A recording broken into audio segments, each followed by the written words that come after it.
When I'm not playing boomer shooters or cleaning simulators, I find myself checking out the horror demos on Steam. I particularly find myself drawn to the indie demos. It's certainly a mixed bag. You get some that are great, some that are awful, and some that are middling. But each one is its own distinct vision, or at least a fun copy of something else that's already out there with a new twist on it. Having recently tried dozens and dozens of demos, I found a few hidden gems within. A lot of games that people are not necessarily talking about, but certainly deserve a look, an add to the wish list, or if when you're seeing this, checking out the page and see what the final product was like with the reviews and if you want to grab it. So let's dive into some great demos, and we will start with shoving some ham in your hole. Let's see why we're in the ham hole.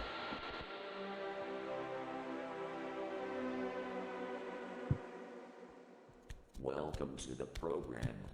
We would like to thank you for involuntarily volunteering. You're welcome. Committing yourself completely to solving the biggest obstacle currently facing humanity is no small feat. Everyone back home applauds you. Yay. Hold for applause. If we work together, I know we can solve this crisis. The room you are currently in is outfitted with a designated meat and hole receptacle. Okay, It is your job nice. to correctly identify and create the associated immediate. What? Missed part of the message. Okay, Good luck. thank We you. are all rooting for your triumphant success. Yay. God bless America. Let's get to work in the ham hole. There is a hole to be filled with ham, and I am the man that will fill that hole with ham. Ham hole on presentation alone got me right away. It sounded silly, but the art looked really cool. I did not know what to expect. Just going in completely blind, willing to have a fun time sticking some ham in some holes. But what I ended up finding was it was actually quite creative. I was also kind of sidetracked by my own stupidity, but I'll get into that. The basic premise of the game is you're locked in like this dingy cell, and you are essentially trying to figure out the right ham combinations in order to feed into the hole in front of you. So the room kind of unravels. You can flood the toilet, and then if you dip your ham in there, you got soggy ham. You can set ham on fire with different stuff. You can make bouncing ham. You can make cooked ham. You can make electric ham, and some of them will like bounce weirdly. So they all have their own attributes, and you kind of have to match them with the image on the wall. Now the demo itself did not necessarily take any long, but I did find it instantly just charming. I love the cramped space, the silliness of the whole thing, the allusion to a bigger story was also phenomenal. And it was also just fun to push the meat button and try to figure out the different types of meat to make in order to kind of fulfill what you're trying to do. So let's meat. Give me all the meat. Meat.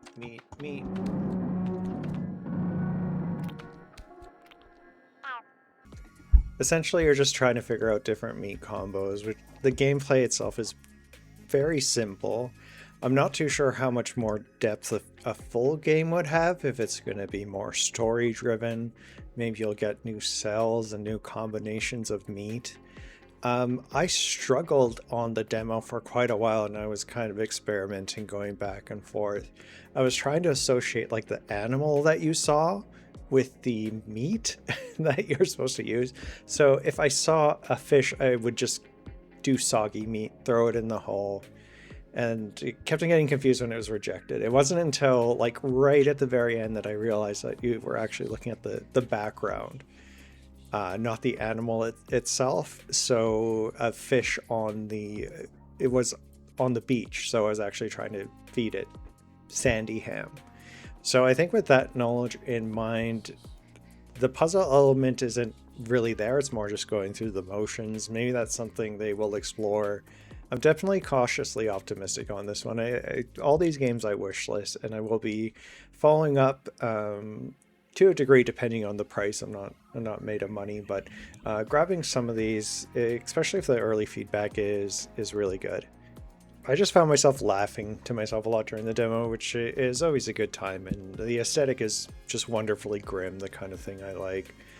Trapped in a cell by the government, having to just feed the ham whole. The whole thing just tickles my fancy. No, please do not. Please do not tickle my fancy. There's not too much else to say on this one. It's pretty straightforward, but a lot of fun. I definitely recommend checking it out, especially once the full game drops and there's kind of a grander vision of what exactly it's going to be. For all these, links will be below, so Hamhole, the demo, should still be available, may or may not, or maybe the full game, but it does come from Mongrel Home Media is publishing it, with Fear, Mongrel, and Laser Fights acting as developer. So we say goodbye to the Hamhole. Our duty is done. I made the soggy meat, I made the gassy meat, I shoved it in them holes. And now we move on to something a little bit different and a whole lot stranger. Please return to your designated sleeping quarters and prepare for tomorrow. Your current amount of mandatory overtime hours remaining are as follows: 9, 9, 9, 9, 9, 9, 9. That's not too bad. I stand on the threshold of death. You're continue fight. Yeah, I have to be almost done here. I have to almost have him. No. No, I do not almost have him. Well, the next demo here comes from the Boogler himself, more specifically Spookle McBoogle, a developer who specializes in short horror abstract projects.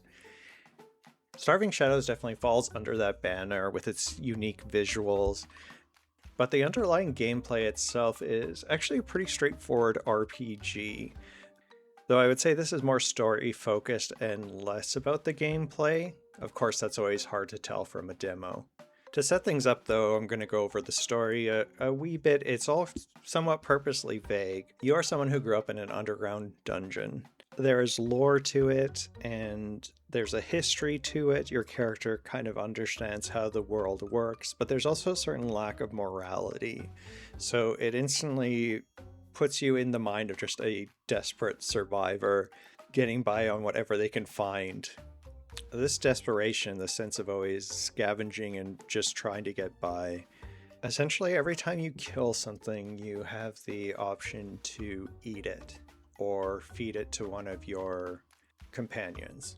These will give you boosts. They can give you a bit more health. They can increase your overall, I think it was FP, which when that runs out, you can die of starvation or you can die of getting hurt too much.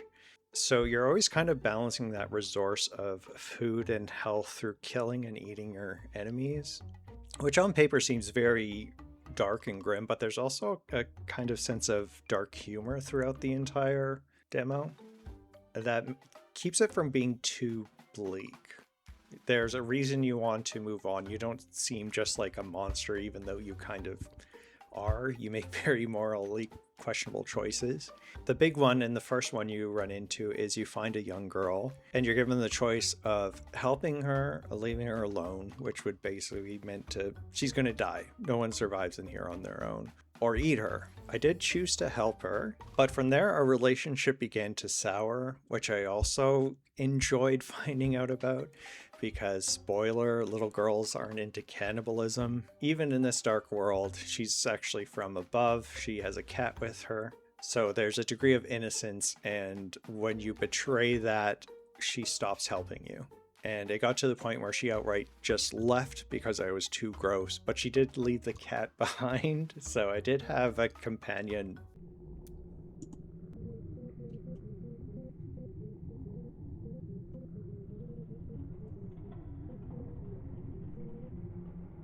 Okay, bye. Oh, I still have cat with me, though. Aw, thank you, cat.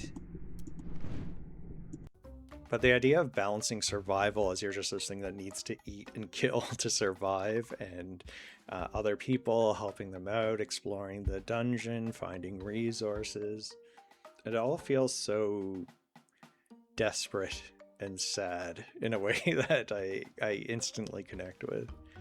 And as you can see from the visuals, the kind of picture distortion, I'm not sure exactly how you did it, but it's sharp. The game looks sharp. It does seem a bit silly at time. I know the first time I killed a giant rat and then a snake, and like it's a bit minimalistic, but it works for this idea of you being someone just living by on the scraps of whatever entity is throwing people and whatever animals survive deep down in this dungeon. While there's room for expansion in the demo, it definitely seems more like a light RPG. I only got 2 spells, maybe I missed one, I got 2 companions. The end of the demo says it's going to expand on all this, but essentially battles play out with a series of clicks on the screen of weak points of the monsters that pop up. Then you can have one of your secondaries come in or cast a spell with one of the hotkeys. This in turn gives you experience, which you can up other skills, which is a system I did not get too deeply in because it's a demo. I mostly just invested in strength and agility, with strength giving me more attack and agility giving me a chance to parry, as well as slowing down the enemy's attacks, which became essential to beating the demo's boss. It's not overly complex, but it can be very intense, especially within the boss battle. I ended up dying to him quite a few times and had to go back and level myself up, which generally isn't good in a demo. You kind of want more streamlined, but I chalk this up to myself. I don't play too many games that are very quick time mouse click exclusive, so I feel I was just not the greatest at it. I imagine someone else could have just breezed through it in the length that the demo should have took. It's simple, but it also makes for intense combat, with the boss introducing a block mechanic, as well as just a long, drawn-out, intense clicking war against this warrior. There's so many elements here that could make a really entertaining and deeply story-driven game that I'm excited for. Hopefully it's on the longer side, as the Boogler tends to do these mini projects, it seems, from his previous work. I'm hoping there's more time sunk into this. You start at floor 7 and you can work your way up to essentially 4-0, I imagine, but hopefully there's more beyond that, more depth, because within the demo I made it to the 6th floor and possibly beat the boss, which would have brought me to the next one. I would love to at least get a couple hours out of the story here. However, it is time to say goodbye to Starving Shadows and Spookle McBoogle as we move on to the next game.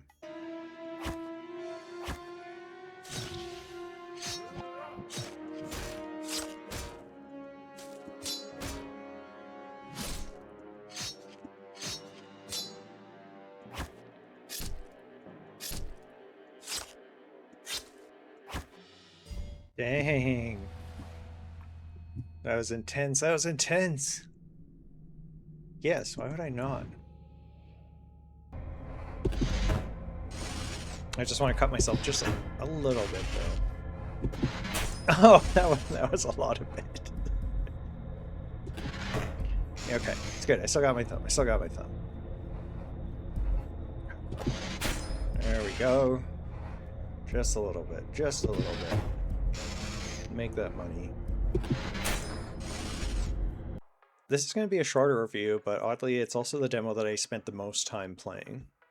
The game is 500 Finger Fillet from Dead Body Games.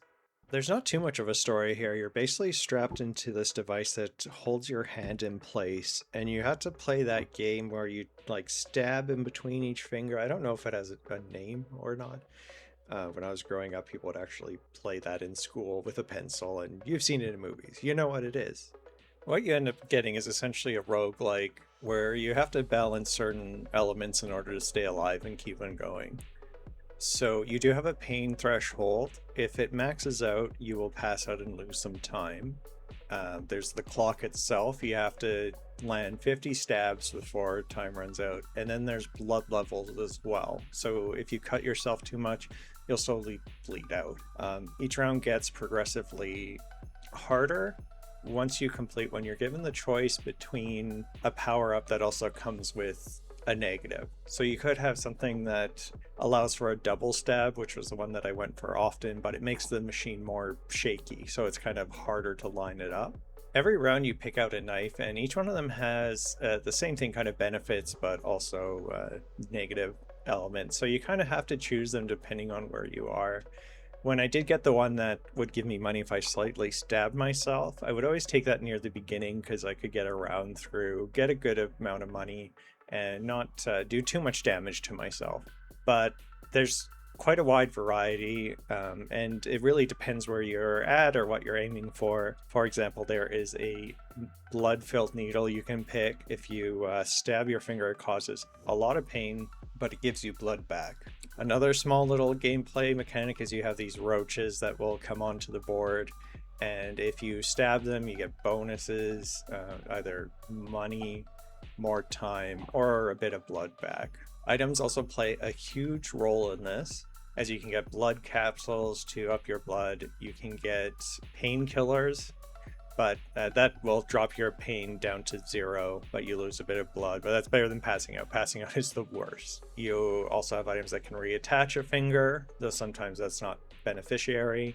And then you have my favorite item, which lets you do 10 stabs at once. Just bring down the counter as fast as possible. There's also rings you can put on fingers that have specific bonuses. One being that instead of your finger getting cut off, you can, it won't, the ring will just break. Or one that gives you extra money if you hit the finger. There's quite a few, and there was expensive ones I never got far enough to purchase. So you kind of have to save up. What I really liked about every playthrough is very simple, but there's a surprising amount of variety, and your strategies really will switch up depending on your current status. For example, I had one run where I had lost 2 fingers, was given the rock on. What, the devil? I don't throw up too many hands symbols in my life. It's not my style. Oh. No.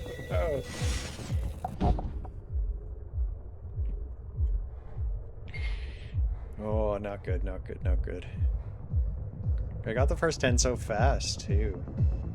Ah.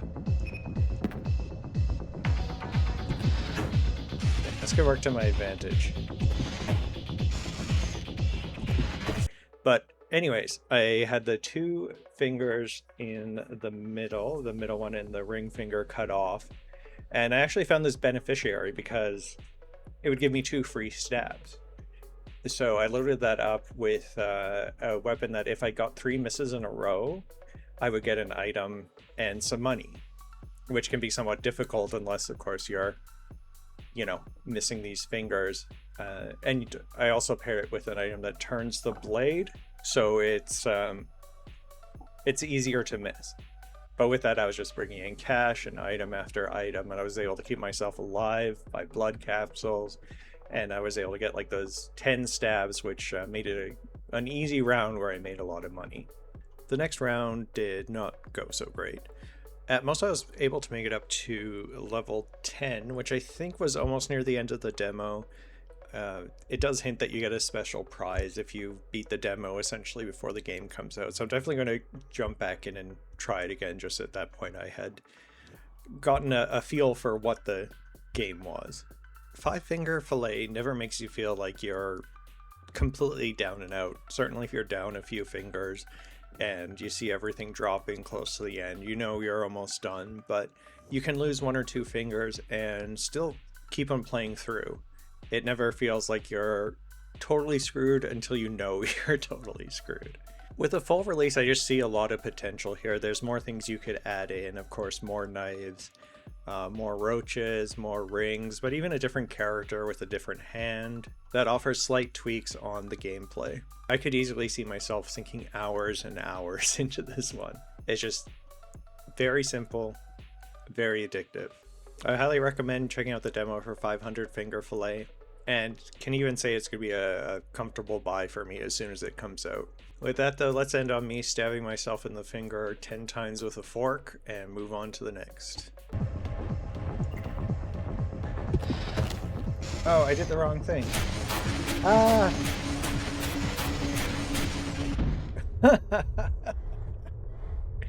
I was hoping it would give me the option. Oh no, oh no, oh no, oh no. Oh, man, I gotta use all my items now. Yeah, I know. I can see. I don't take candy from strangers. I don't trust your mustache. Okay, let's see here. One of the dolls is cracked and spoiled, but which one? Well, that one, obviously. Fun, fun, fun. So my question is, what if I take the cracked one? Oh no, trauma, trauma. Now hepatitis A through Z. So now we have a kid's waking nightmare in the form of Trauma Playground. This one I was a bit hesitant to include the developer Marginal Act. They've made quite a few games, but often it's kind of lower budget, a lot, like 3 or 4 put out in a year, and most of them received mixed reviews. Their latest game seems to have gotten more positive reviews, and it could just very much be a developer that's still kind of finding their footing. And that said, this studio out of Ukraine, it could very well have one of their games kind of take off, especially since all of them are weird, but it just seems none have really clicked with an audience yet. I also do have the suspicion that Trauma Playground is not going to be a long game when it's released, or have too much depth. Like, I could be proven wrong, but I decided I had to cover it with how much fun I had with the demo, how much I was laughing. I was even role-playing as a British peasant, one of the few... British peasant child, more specifically. One of the few accents that I can do. Not going to show it off, but I fully immersed myself in the Trauma Playground.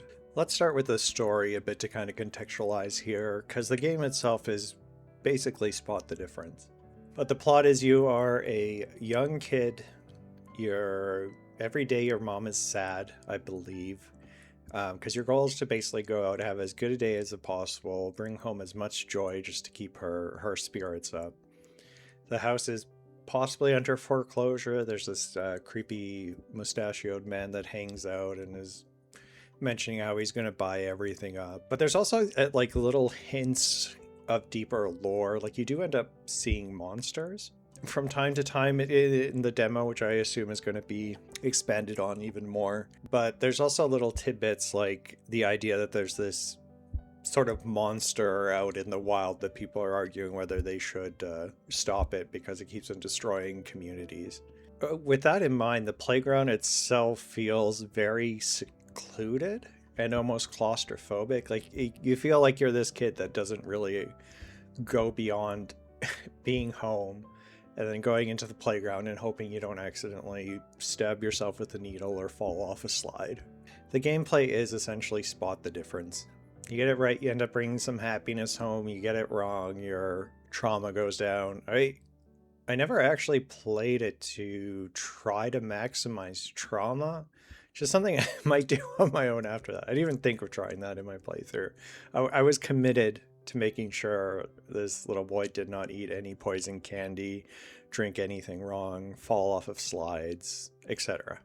The Spot the Difference is relatively easy. There was a few that I was a bit caught on for a while, particularly swings and slides.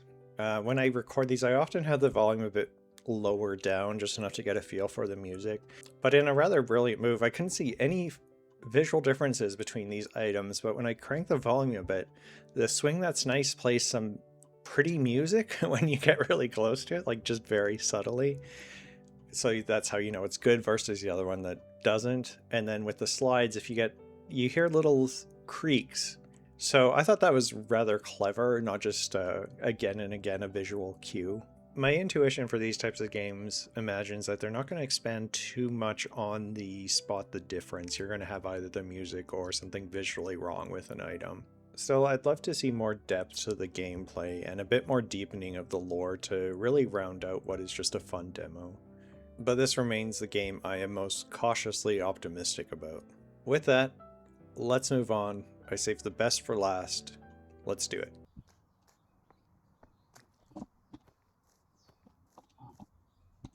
I don't know.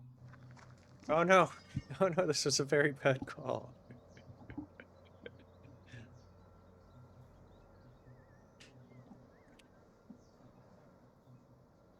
So much trauma. I mean, if anything, that would have been fun. Good afternoon. This is your conductor speaking. Thank you for boarding the Giggle Train. We'll be making our stop in Tickletown in about 10 minutes as we make our approach. Don't forget the most important part of the trip. I've heard about this. There is only one rule, besides having fun, of course. Soon we'll be passing through the tunnel just before Tickletown. When we enter the tunnel, what does everybody need to do? Laugh! Everybody has to laugh all the way through the tunnel. That's correct. It does sound fun, Nui. Through me? Okay, let's all get ready to laugh. 3, 2, 1. Ah ha ha ha ha. Ah ha ha ha ha ha. Ah ha ha ha. Oh no. Oh no. We broke the sacred rule. You have to laugh through the tickle tunnel. If you don't, things can go bad. As we will see in a second here.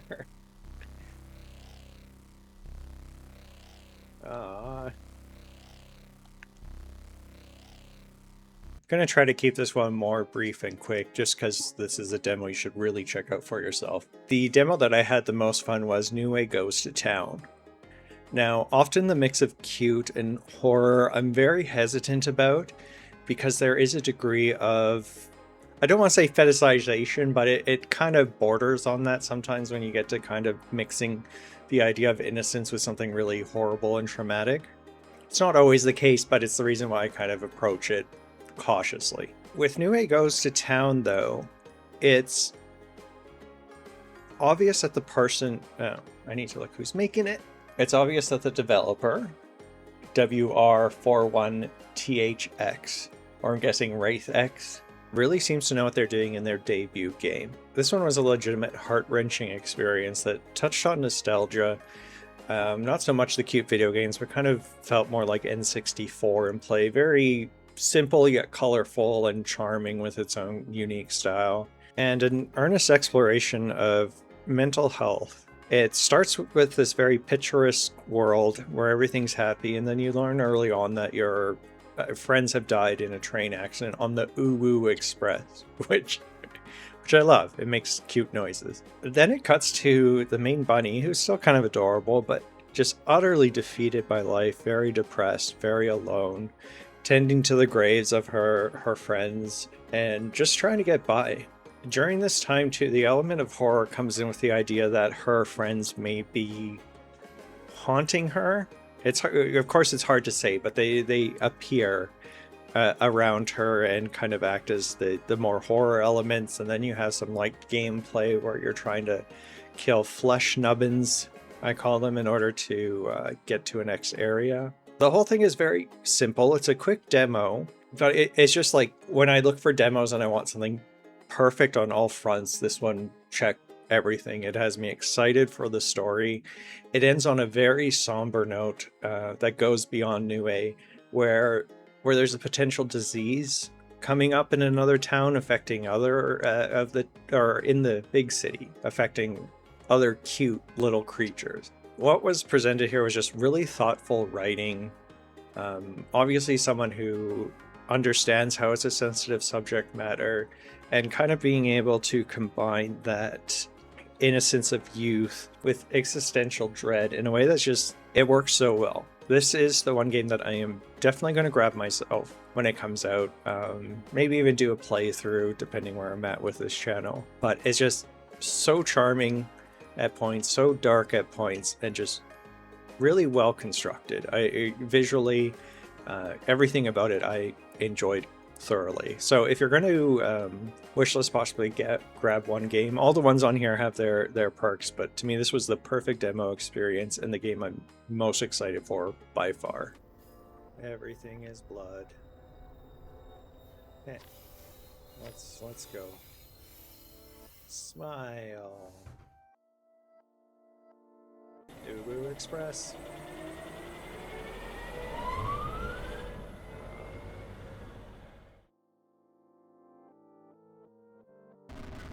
I hand you the secret to save the entire human race and the entire universe. Donate money or even a manual typewriter to me Evolution weeps. for your only hope for a future.